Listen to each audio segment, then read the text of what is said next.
What if the cold didn't kill the settlers, but the house they trusted did? When European settlers pushed into the frozen interior of North America, they believed the greatest danger waited outside their walls: wind, snow, endless nights. So, they built what they knew: strong houses, heavy cabins, thick logs, fires at the center. From a distance, these homes looked like victory. But as winter tightened its grip, something went wrong. Heat vanished faster than it could be made. Walls became frozen drains. Floors leaked cold. Fires burned hotter, yet rooms grew colder. Breath crystallized. Sleep became shallow. The settlers fought harder. They burned more wood. They sealed tighter. They trusted their cabins even more. They never realized the truth. The danger wasn't the storm outside. It was the design inside. While European cabins struggled, native homes endured the same cold. Not by resisting nature, but by understanding it. You needed to understand how it moved. In silence, alone.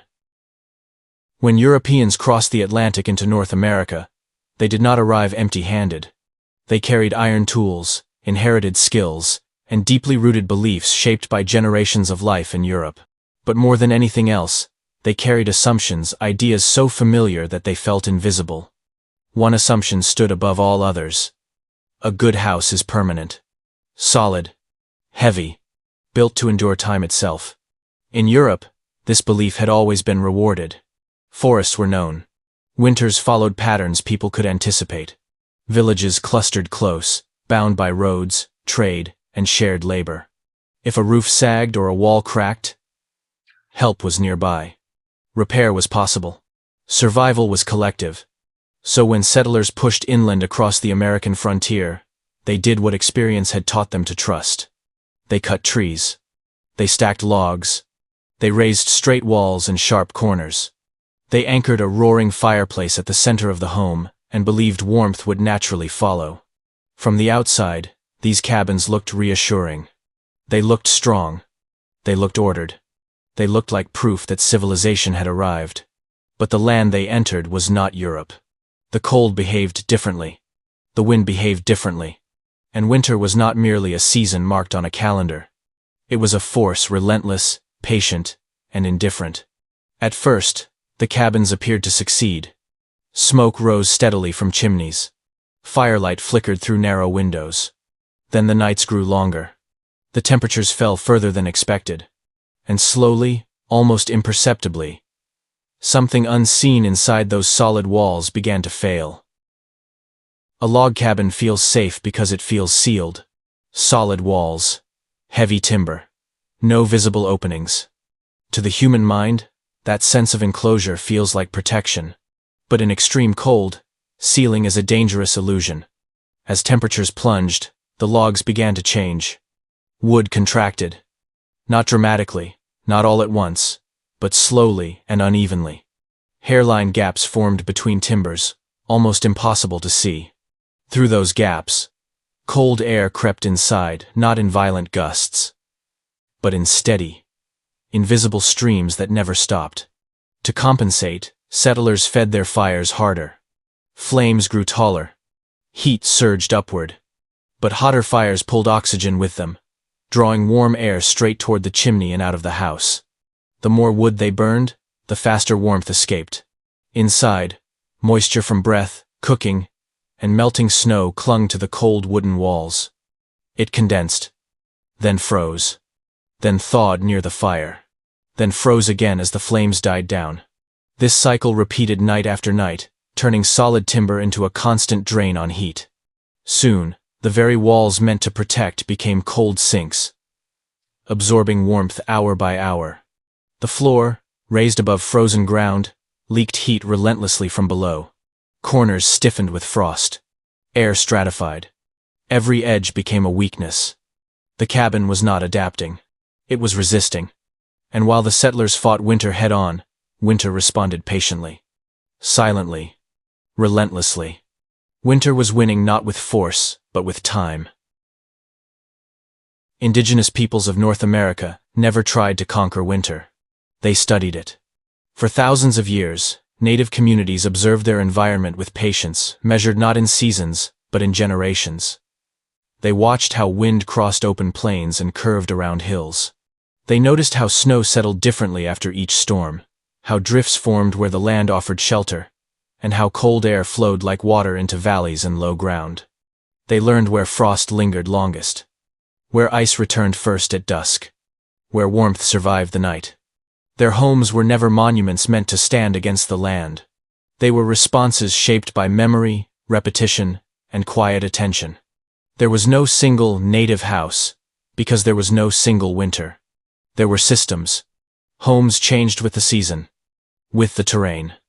With the hunt, a shelter used during migration was not built the same as one meant for deep winter. A home designed for waiting out storms was different from one meant for short stays. Structures could be reinforced, altered, or abandoned entirely when conditions shifted.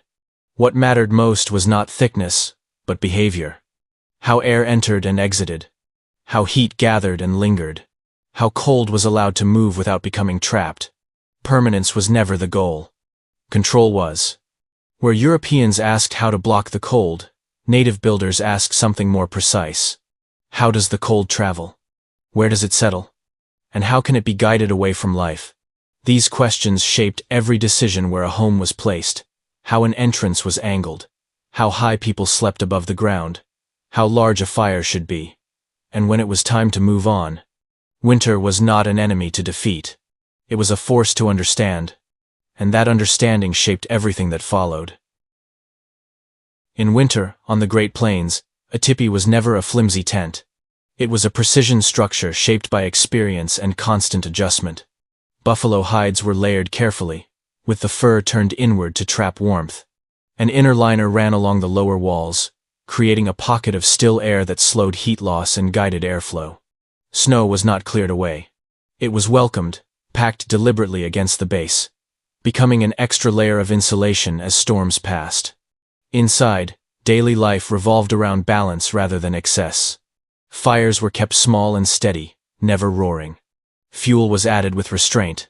Smoke flaps were adjusted again and again, sometimes several times a day depending on wind direction and strength. Cold air entered low. Warm air rose slowly. Heat remained where people lived and slept, close to the ground. Sleeping platforms were arranged with intention, positioned away from drafts and elevated just enough to stay warm. Tools were placed where they could dry without freezing. Clothing was aired, repaired, and layered, not piled carelessly. Every object had a purpose, and every placement mattered. Children learned these rules early. They learned where to sit and where not to stand. They learned to read smoke patterns, to notice subtle shifts in airflow, to feel drafts against bare skin before cold settled in. Nothing inside a winter teepee was accidental. Every movement, every adjustment, every routine reflected generations of observation. Warmth was not created through force. It was maintained through awareness. And that awareness made survival possible, night after night, through the deepest cold. In the northern plains, many indigenous communities chose a solution that seemed counterintuitive to outsiders. They went underground. Earth lodges were built partially below the surface, where the ground itself shielded life from extreme cold. Beneath the frozen air, temperatures remained steady even in the harshest winters. Thick earthen walls formed a dense thermal barrier. Heavy timber posts carried the weight of roofs layered with grasses, packed soil, and eventually deep snow. What appeared buried was, in fact, protected.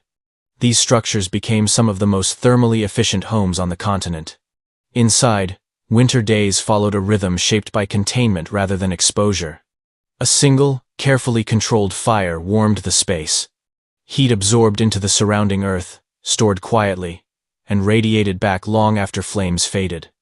The walls did not fight the cold. They moderated it. Storage pits dug into the floor held dried meat, corn, and squash, insulated from freezing temperatures. Food was not simply kept, it was preserved within the stable climate of the lodge itself. Families gathered low to the ground, where warmth collected. Elders told stories that stretched through long nights.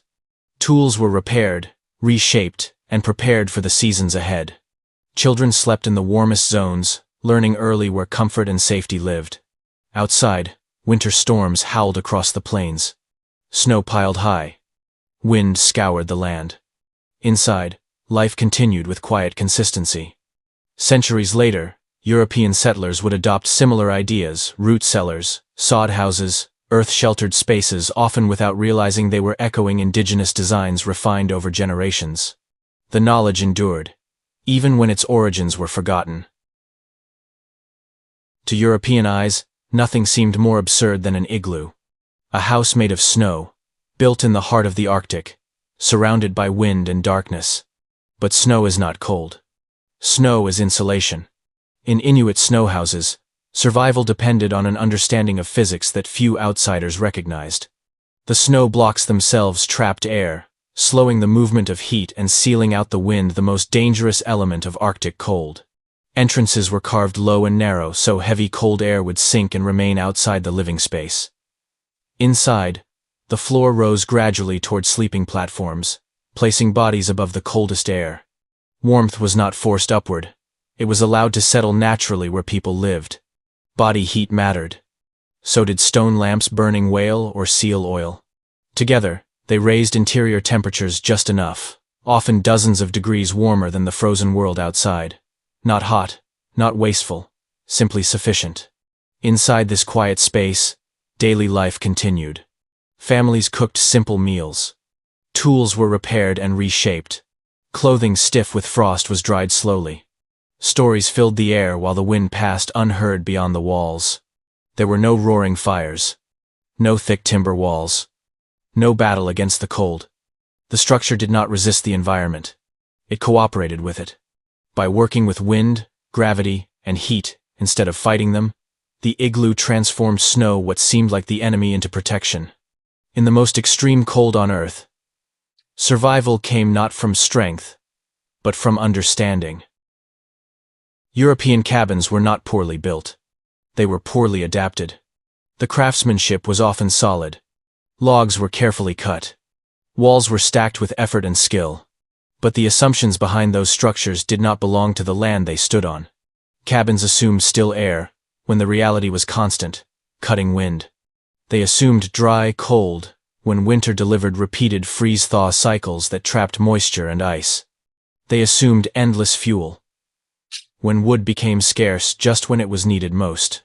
They assumed a fixed home, when survival demanded seasonal movement. Most critically of all, they assumed the house itself was the solution. In extreme environments, that assumption is dangerous. Native homes were never just buildings standing alone. They were part of a living system, where shelter worked in coordination with everything else. Clothing layered heat around the body. Fire was managed, not maximized. Food was stored where temperature stayed stable. Movement followed weather and resources. Knowledge guided daily behavior, hour by hour. When conditions changed, the system adjusted. Entrances were altered. Fires were reduced or moved. Structures were reinforced, reoriented, or abandoned entirely. Adaptation could happen within hours. A cabin could not do that. Its walls were fixed. Its shape was rigid. When it failed completely. In mild climates, rigidity can feel like strength. In extreme environments, rigidity becomes a liability. Survival does not reward what is strongest. It rewards what can change. And that difference explains why some homes endured winter after winter, while others quietly worked against the people living inside them. So why did European cabins fail where native homes succeeded? Because survival was never about strength. It was about understanding. The settlers believed endurance came from heavier walls, larger fires, and permanent structures.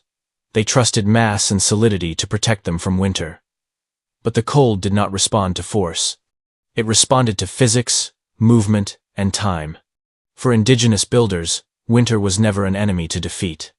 It was a condition to live within. Over thousands of years, native communities learned how cold behaved, how it flowed, where it settled, how it could be redirected rather than resisted. That knowledge shaped every decision. From where a home was placed, to how a fire was fed. From how high people slept, to when it was time to move on. Settlers learned these lessons slowly, often painfully, and sometimes too late. Many of the principles that define modern cold climate architecture still echo indigenous design. Thermal mass that stores heat, controlled airflow that prevents loss, earth-sheltered structures that borrow stability from the ground itself. These ideas are now praised as innovation, even though they are ancient. The knowledge was always here.